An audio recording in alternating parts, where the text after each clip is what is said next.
Good morning and welcome to chapel on this Friday. As you are coming in, you should have grabbed hopefully both a red and a purple hymnal. Feel free to grab one if you need one or share with a friend. As you're filling in, there's still some more spots over on this side. There's kind of a back row over here, so space for everyone today. Special welcome to visiting families today, and a special welcome to all my football friends today. It's good to see you. Yay. As we prepare today, I want to say just a note about a thank you for your flexibility, and as we have continue to tweak our stage setup for chapel, we're really loving having everybody up here and being able to really see each other and hear each other and be in community. But we have continued to tweak our setup, and we do want to say out loud so you know it, you really hear it direct from us, that we understand that your schedules are tight and they're busy. And that if you have to come late, still come on up here, we're totally cool. And if you have to leave at the end quickly, or if you need to leave early, there is still grace to do that too. So just because we're up here, I don't want you to feel trapped. Know that you can come and go as you need to. And you're welcome to use the back doors, the side doors. It's all good. There is a lot of grace in this space. My only real announcement this morning is just a reminder that not this Sunday, but a week from Sunday, September 25th, is our annual Family Weekend Sunday worship service. That'll be at 10 o'clock in the morning. All are invited, and we're looking for some volunteers who might want to serve as readers or communion assistants or ushers. And so if you're interested in that or curious about those roles, let me know or email ministry@luther.edu. Today in chapel, we continue with our September theme, Open the Eyes of Our Hearts, and we are thrilled to welcome Luther head football coach Joe Troche as our speaker today. We're glad you're here. As we begin now, I invite you to stand as you are able, and to get grounded. I invite you to feel your feet against the floor, to close your eyes if it feels good to do so, to let your body find its balance. You're invited to listen in this moment for both the silence and the small sounds in the space. And take a moment to breathe deeply.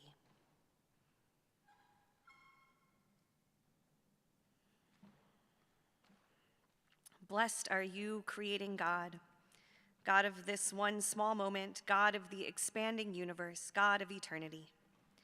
Bless us in what we know, where we've come from and who we are. Bless us in what we will learn, where we are going and who we will be. Open our hearts and open them again to deeper mysteries, to wider beauty, and to an ever-expanding and all-embracing love for you, for self, for others, and for all creation. Amen. I invite you to turn to number 1037 in your purple book. So purple book 1037 as we sing together, Christ our Peace.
Thank you, Pastor Melissa and the CFL and Kate Math for this opportunity. I want to put a shameless plug in for my staff. Being the head football coach, that title at Luther, I do not take lightly, and I really appreciate the opportunity to work with friends and mentors. Eric Math is here, Tim Souza is here, Coach Cooper is not here, but Coach Barnes. We have a phenomenal staff who put our students first, and all of our decisions go through the lens of what's best for our students. And so I value you guys so much, and I appreciate the opportunity to work with you every day, so thank you. Open the eyes of your heart. I want to give you guys something practical and challenge you today. And there's a verse in the Bible that stands out for me, and it's in 2 Corinthians, and it talks about, and I found this early in my life. I was going through my journey, and it talks about, for we focus our eyes on what is, not on what is seen, but what is unseen. For what is seen is temporary, what is unseen is eternal. In terms of the Bible, right, the goal is to get to heaven, right? The goal is to get to heaven. We're going to be in heaven a lot longer than we are on earth. I think we can agree on that, right? That's the goal. In terms of our lives, I look at that verse in terms of you have a goal, and we have behavior that we have to do every single day to get to that goal, right? If I just think about what makes me happy right now, I'm going to sacrifice that goal, okay?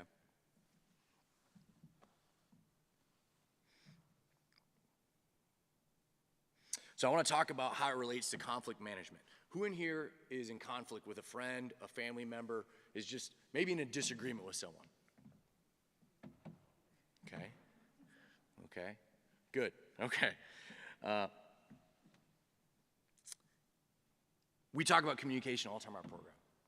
A lot of conflicts I've experienced are due to miscommunication.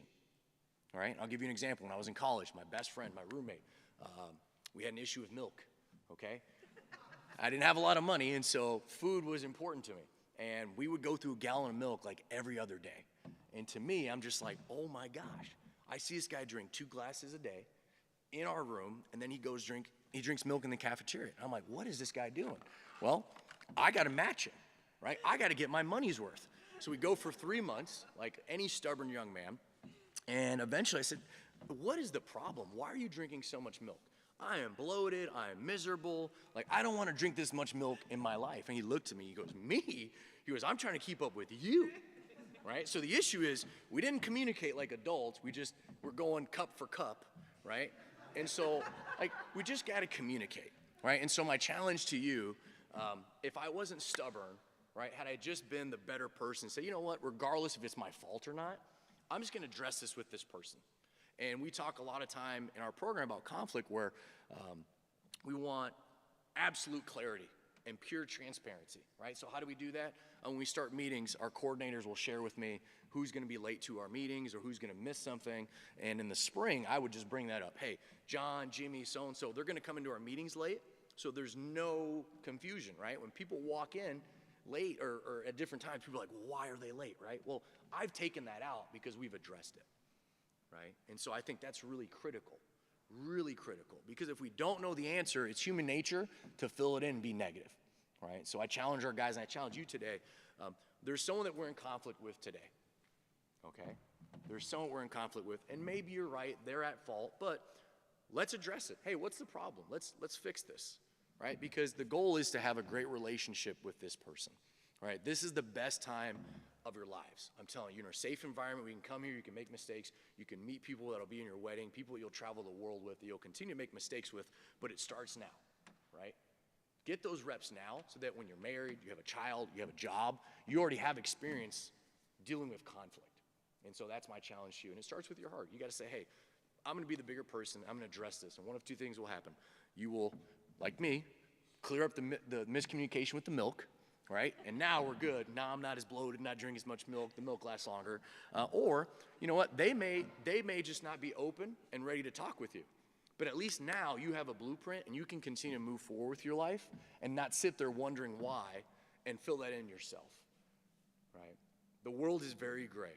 And so I'm just giving you a way to possibly make it a little more black and white. And this isn't rocket science. This is just a timeless truth. Right? It's good now and it's good 20 years ago. And I've been fortunate enough to make a lot of mistakes that I know this stuff. And I tell our guys all the time, I made a lot of mistakes. I don't want you to make the same mistakes I did. And so that's why I share these with you. So thank you for your time. I appreciate you taking the opportunity to listen to me. Saturday the 24th is an opportunity to come support our young men as they play Buena Vista.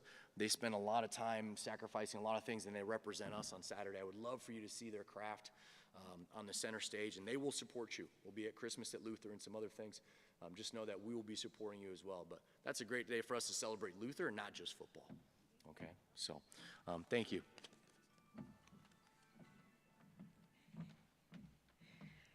While we're talking about celebrating all of the wonderful things that we do, our closing song, it's in the Red Book, and it's number 731.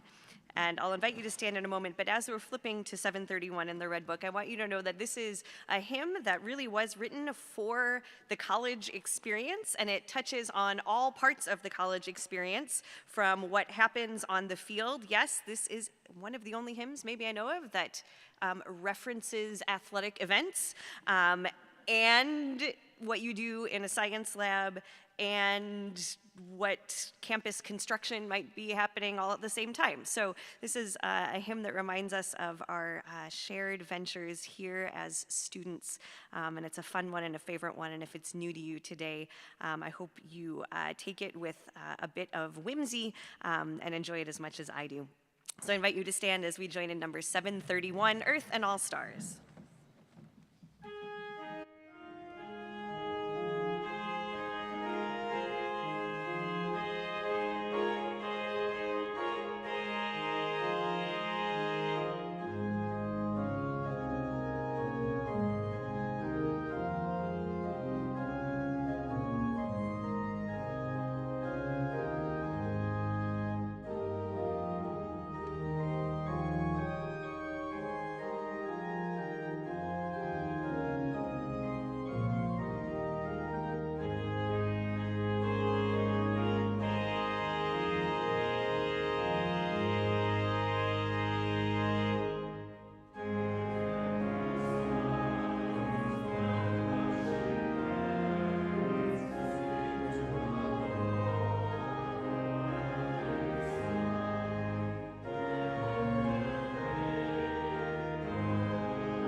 invite you to join in prayer or to hold space for reflection. God, who makes all things new, open our hearts to see your grace active among us and in our world. Help us to see our brokenness as a gift toward understanding, our uncertainties as chances for curiosity, and our doubts as catalysts for deeper faith. Open our hearts to all who are struggling with illness, pain, or anxiety, those that we name before you now out loud or in the quiet of our hearts.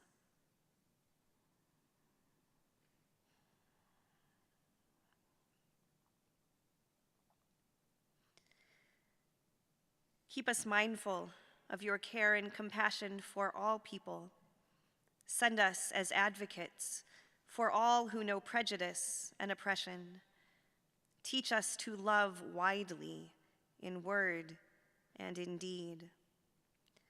Lead us forward along new roads and journeys yet unknown. Open our imaginations and our hearts to receive with gratitude everything this pathway will bring, and give us the assurance that you are with us every step of the way, now and always. Amen. Go now in peace, open your heart. Thanks be to God.